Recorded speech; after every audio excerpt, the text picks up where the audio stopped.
بسم اللہ الرحمن الرحیم۔ السلام علیکم ورحمۃ اللہ وبرکاتہ۔ جی تو دوستو، میں حکیم فرقان علی آپ کی خدمت میں حاضر ہوں۔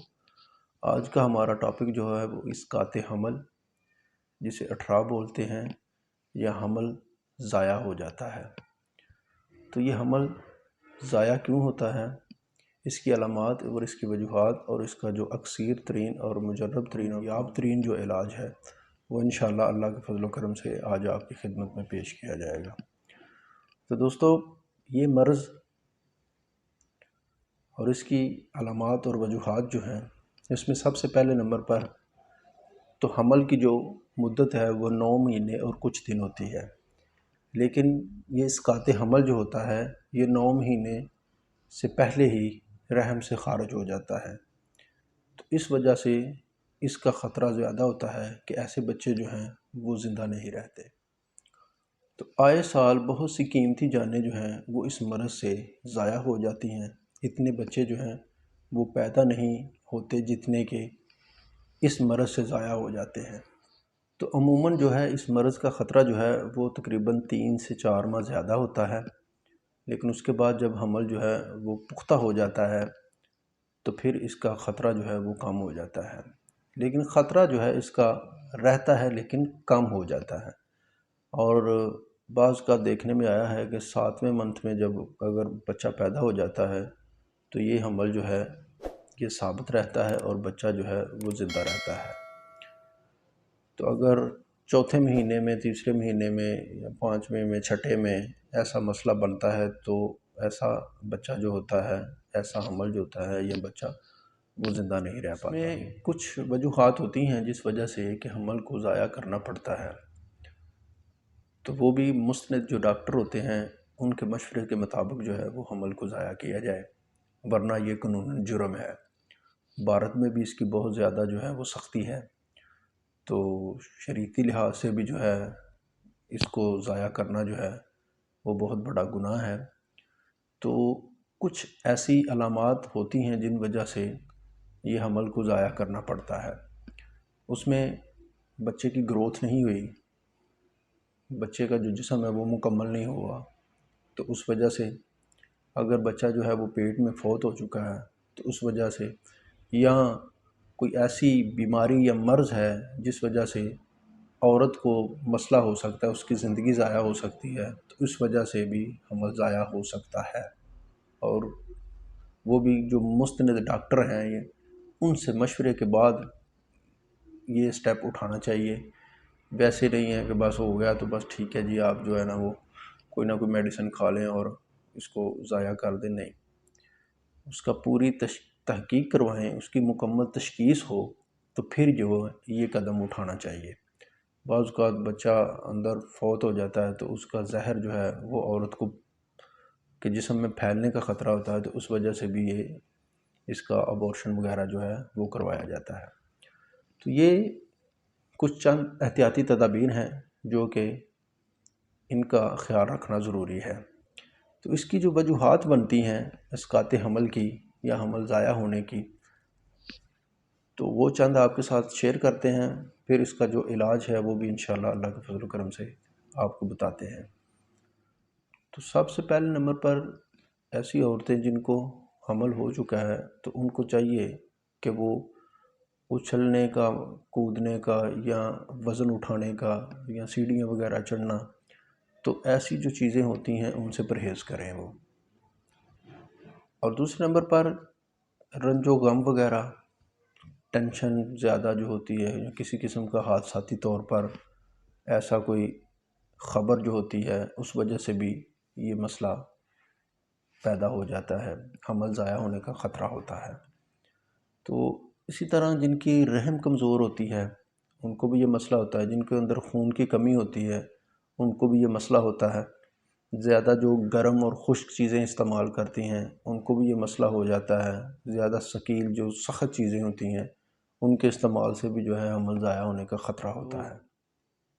سفر کرتے ہیں تو سفر بھی ایسے احتیاط سے کرنا چاہیے، اول تو سفر سے بھی پرہیز کریں۔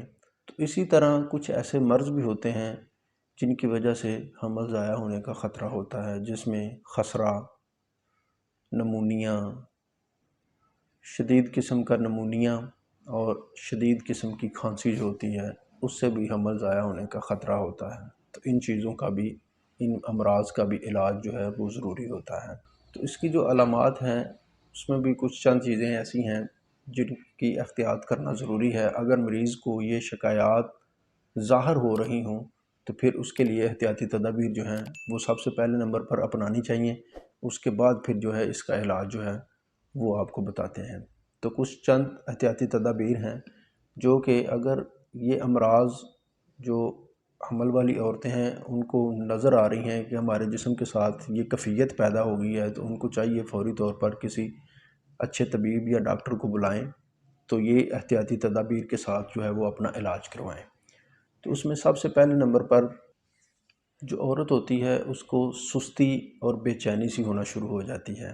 اس کی کمر، پیٹ اور رانوں میں تھوڑی تھوڑی دیر بعد جو ہے وہ درد اٹھتا ہے، جو کہ آہستہ آہستہ بڑھنا شروع ہو جاتا ہے اور پھر رحم سے خون آنا شروع ہو جاتا ہے۔ اس میں کچھ عورتیں ہوتی ہیں جن کو خون کی مقدار کم ہوتی ہے اور بعض کو اتنی زیادہ ہوتی ہے کہ ان کی زندگی ضائع ہونے کا بھی خطرہ لاحق ہو جاتا ہے۔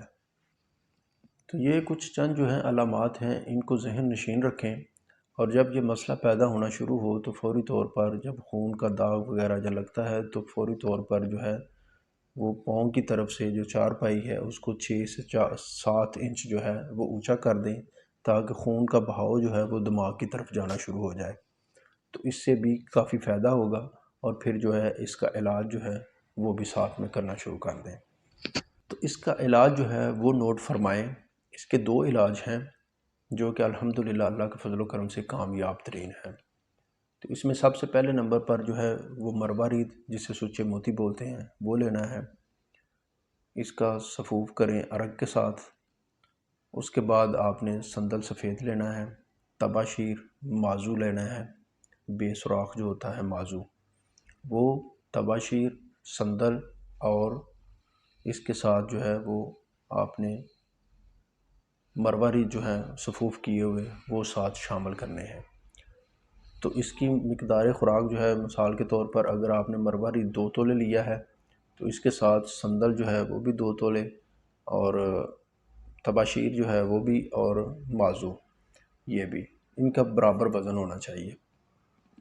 تو برابر وزن اس کو کوٹ پیس کر محفوظ رکھیں، اور اس کی مقدار خوراک جو ہے وہ روزانہ تقریباً 1 سے 2 رتی جو ہے وہ دودھ کے ساتھ صبح خالی پیٹ دینا شروع کریں۔ تو انشاءاللہ اللہ کے فضل و کرم سے جو اسقاط حمل کا یا حمل ضائع ہونے کا خطرہ ہوتا ہے وہ نہیں ہوگا۔ علاج جو ہے وہ ایک جڑی بوٹی ہے جسے دماسا بولتے ہیں۔ اس کے بھی فوائد میں کوئی شک نہیں ہے الحمدللہ اللہ کے فضل و کرم سے۔ یہ بھی اٹھراء، اسقاط حمل یا حمل جو ضائع ہوتا ہے اس کے لیے بہترین قسم کی ایک اکسیر ہے۔ تو دماسا بوٹی آدھا سیر لیں، اس کے ساتھ جو ہے 3 کلو جو ہے 3 سیر پانی اس کے اندر ڈال دینا ہے، اور اس کو خوب جوش دینا ہے۔